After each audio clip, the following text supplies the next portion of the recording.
or slipped on the ice when she was younger. She spent a lot of time in bed. And at one point, a quack doctor came to town, a guy named Newton.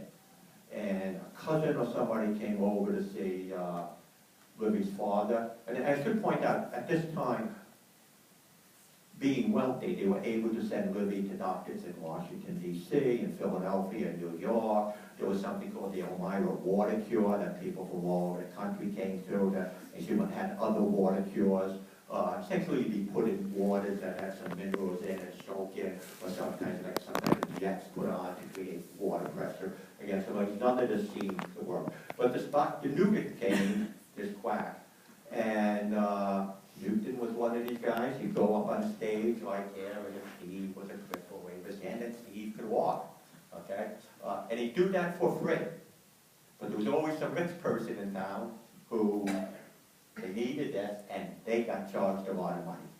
So it's not clear how much he paid. It may have been $1,200, which would be more than a full-time laborer would have made in a year back then. But anyway, Newton cured, or did not cure, depending on who you listen to, Libby. And she was able to get out of bed and walk. And Newton said, told the family, she'll never be able to walk more than that. Okay? And in fact, she probably never walked more than 100 yards at a time for the rest of her life. And she always tired very easily. Now, she did give birth to 4 children. A son, Langdon, was named after the family, and really named after the father, and who died at 18 months. And then 3 daughters, Susie, whose name was actually Olivia. Libby is Olivia, and Olivia's mother is Olivia, so there are 3 Olivias in a row there. And my understanding in the Langdon family since then, there are still some Olivias. And there are several Jervisons down through the lines. That was the father's name. The second oldest daughter was Clara, and the third oldest was Jean. Now, Susie famously died at age 24, and that devastated the family. She had spinal meningitis. Jean, the youngest, died at 29. She was an epileptic, and she was taking a bath. This was after Libby died. She the epileptic fit either caused a heart attack that killed her, or else caused a heart attack that made her drown, or else made her drown, and while she was drowning, she had a heart attack. But anyway, she died at 29. Clara, on the other hand, lived a long life. She lived into her 80s. She died in the 1960s. She had one daughter who was Mark and Libby's only grandchild, who never married and never had children, so there are no direct descendants on that directly from them. There are still Langdons alive, and well, they still mostly live in the Elmira area. Sadly, Clara's daughter became an alcoholic and a drug addict, and she died, I think, in the late 40s or early 50s in Hollywood. Clara was married twice. Her first husband was a Russian-born composer. I think I'm going to mispronounce this, Osip Rabilowitz. And he was fairly well known as a composer. I think he was the first ever conductor of either the Detroit Symphony or the Detroit Philharmonic and stuff. And he died fairly young, and when he knew he was dying, he requested that he be buried next to his famous father-in-law. So they're all buried there. And now, Clara didn't marry Osip until after her mother died, but Mark Twain wrote in his autobiography. He was certain that Libby would have approved of the marriage. Libby had met Osip before she died. Now, a central part of your book is what you call the picturesque life. A lot of your book, frankly, has fairly depressing titles, such as Death, 3 deaths, and disease is another one. Money, and when money is obviously a big problem for the Clemens family. But before money became a problem, they led what you described as the picturesque life, and that's really what involves the Hartford house, correct? Yeah.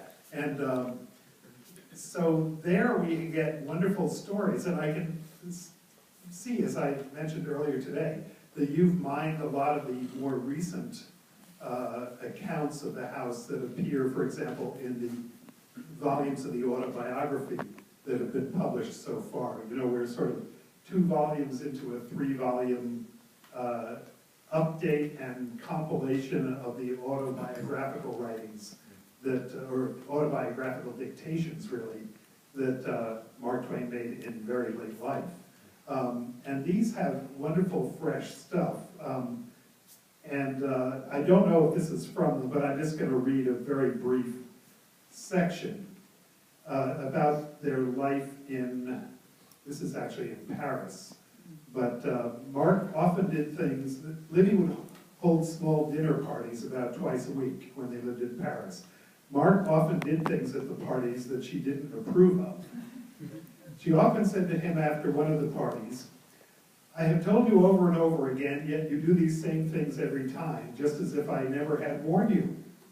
Their daughters often hid at the top of the stairs to hear the scolding. They called it dusting off Papa. Mark said, "Why, Livy, you know that dusting me off after these dinners is not..." Now I'm afraid Mark Twain is entering stage center again, but you'll have to stop us from doing this. "You know that dusting me off after these dinners is not the wise way. You could dust me off after every dinner for a year, and I should always be just as competent to do the forbidden thing at each succeeding dinner as if you had not said a word, because in the meantime I have forgotten all these instructions. I think the correct way is for you to dust me off immediately before the guests arrive, and then I can keep some of it in my head, and things will go better."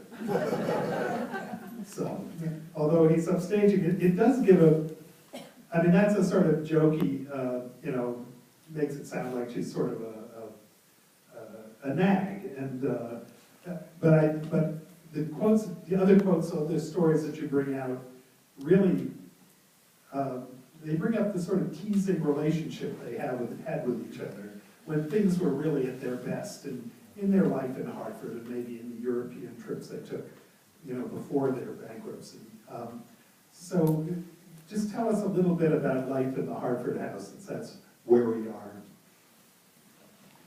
When Livy's father died, which was shortly after they got married, she inherited a good deal of money. His estate, this would be in 1870, was worth about $1 million, which I think would be more than $30 million today. She got 1/4 of it. Her older sister, Susan, was adopted, was 9 years older, but they were very close. She got 1/4.